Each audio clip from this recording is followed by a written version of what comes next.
Robert Hashem, ce Shabbat,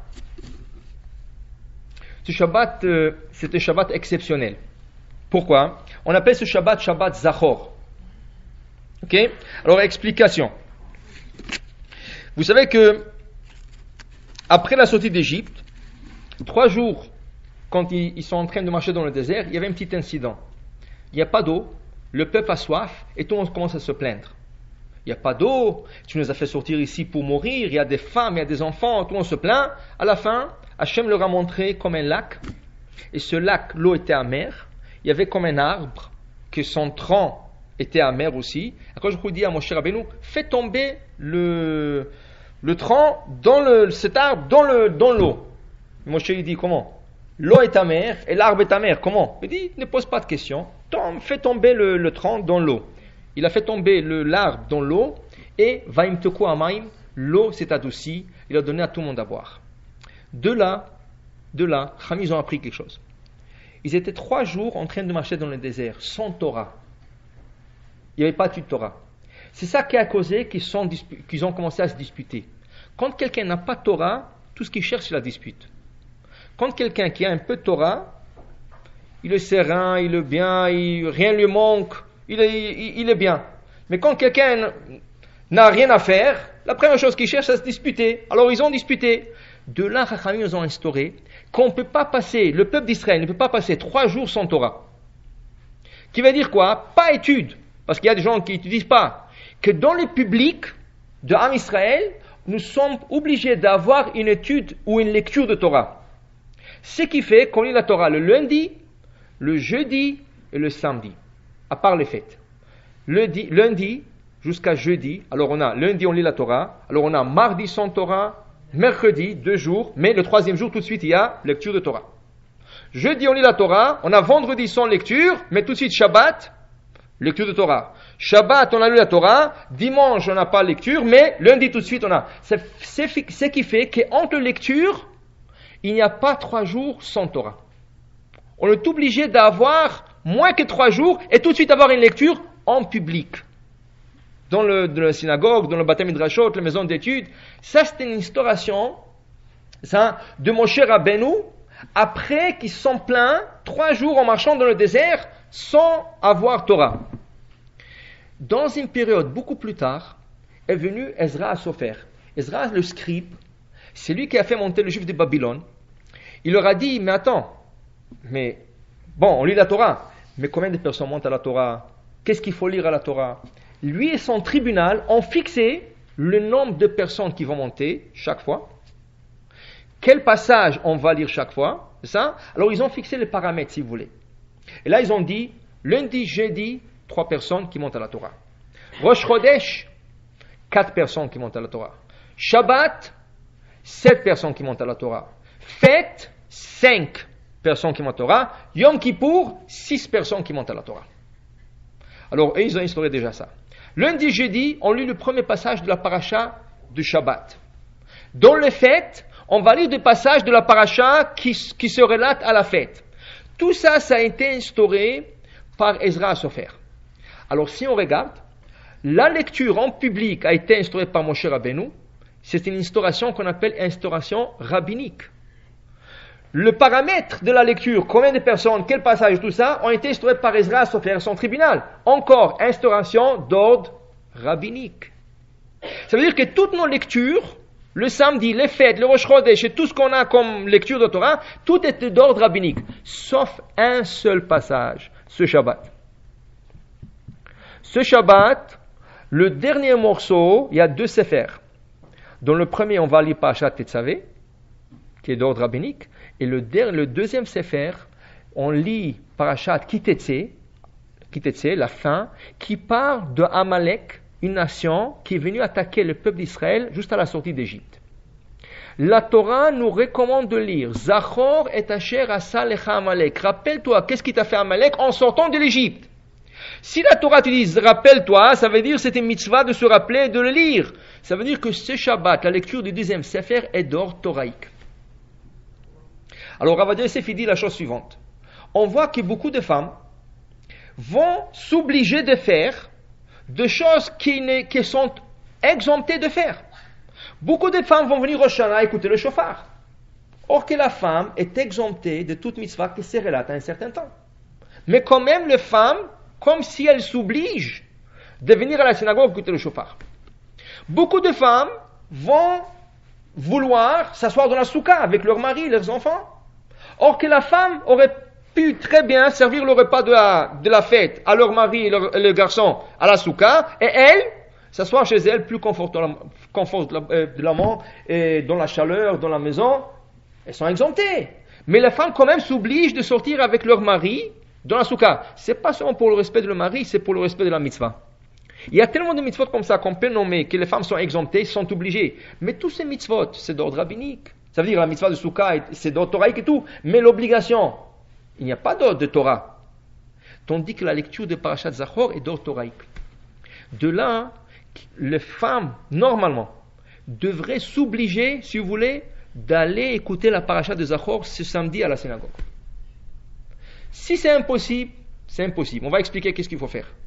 Mais si ça prend un petit effort, comme on a parlé tout à l'heure, toujours on peut faire l'effort. Quand on veut quelque chose, on fait l'effort. Alors, faites un petit effort de plus pour aller écouter Parashat Zachor. C'était mitzvah d'orthoraïque. C'est sûr aussi qu'il faut l'écouter. S'il y a des bruits dans la Hazara, il faut assurer de taire les femmes pour que vous puissiez écouter mot pour mot de la Parashat. Sinon, vous êtes venus pour écouter quoi? Rien que les femmes qui sont en train de parler. Alors, gentiment, vous leur dites, écoutez, donnez-nous 3 minutes. 3 minutes, vous êtes capable de ne pas parler 3 minutes? 3 minutes. Il va lire la Torah, et après, vous pouvez parler d'ici jusqu'à Alenu Shabbat, qu'on va sortir de la synagogue. Mais au moins, on est venu pour faire la mitzvah. Alors voilà, ça c'est a priori. A posteriori, on va dire qu'il a des petits-enfants, il ne peut pas sortir, il n'y a pas des roues, mille et une raisons. Dans ce cas, le Kaf HaChaim dit que l'homme et les enfants, quand ils reviennent de la synagogue, il faut qu'ils parlent de ce qu'on a lu et qu'on fasse un Dvar Torah qui se relate avec l'histoire d'Amalek. Pourquoi on a lu l'histoire d'Amalek aujourd'hui? Qu'est-ce qu'il a fait Amalek exactement? C'est quoi la mitzvah? Pourquoi c'est le seul peuple qu'il faut anéantir? Ça veut dire qu'avant le Shabbat, il faut se préparer une Dvar Torah qui parle d'Amalek. Ça ne veut pas dire que si tout le monde sont venus à la synagogue, il ne faut pas dire Dvar Torah. Ça serait bien de le dire quand même. Mais en cas qu'il y avait des personnes qui n'ont pas pu venir à la synagogue, au moins de parler. De telle manière, dit le Kaf HaChaim, on les acquitte de la mitzvah d'écouter le Zecher Amalek, parce que la mitzvah, c'est pas seulement lire, c'est d'en parler, de se rappeler. Ça, c'est aussi une manière de faire. Ceci nous emmène aussi à se rappeler que bientôt, c'est le jeûne d'Esther, c'est le Mahaset HaShekel, c'est le festin de Purim. Ça, on va parler la semaine prochaine. La semaine prochaine, on va le dédier pour la halachot de Purim. Ça, parce que la semaine prochaine, c'est la fête de Purim, Tanit Esther, tout. Ça, c'est la semaine prochaine parce que on est un peu plus loin. Mais ça nous fait déjà réfléchir. Pourquoi on lit Amalek? Parce que Haman, c'est lui qui voulait anéantir tous les juifs partout dans le monde, du plus petit, ou de plus petit au plus grand, plus petit. Dans une seule journée, il était de la descendance d'Amalek. Alors, d'abord, on se rappelle de sa descendance, et ensuite, on rappelle lui-même, quand on va lire la Megillah. On va jeûner, on va lire la Megillah, mais tout ça, comme on a dit, la semaine prochaine. Alors, ça c'est très important. Il y a même des autres halachot qui se relatent à cette mitzvah. Il faut prendre le Sefer Torah le plus caché à la synagogue. Ça veut dire que le Hazan ou le rabbin, ils connaissent quel est le meilleur Sefer. Toujours il y a un Sefer. Tous les Sefer sont cachers.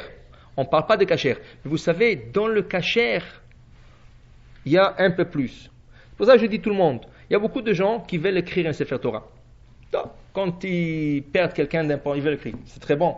Très bon. Il y a une plus grande mitzvah de ça. Je ne vais pas parler qu'est-ce que c'est, mais il y a une plus grande mitzvah que ça. Mais ceux qui veulent écrire un Sefer Torah, tu as déjà donné 20 000 ou 30 000. Pour $1,000 ou $2,000 de plus, tu peux embellir ce Sefer. Mais il y a des gens qui disent, non, ça y est, je donnais 20 000, combien de plus? Ne fais pas ce compte. Le compte est combien de temps le Sefer va durer. Combien ce Sefer va servir. Parce que qu'est-ce qu'on cherche dans la synagogue? De sortir le meilleur Sefer. Surtout dans cette parashat Zachor, la halacha le dit. Il faut que tu choisis le meilleur Sefer. La meilleure écriture.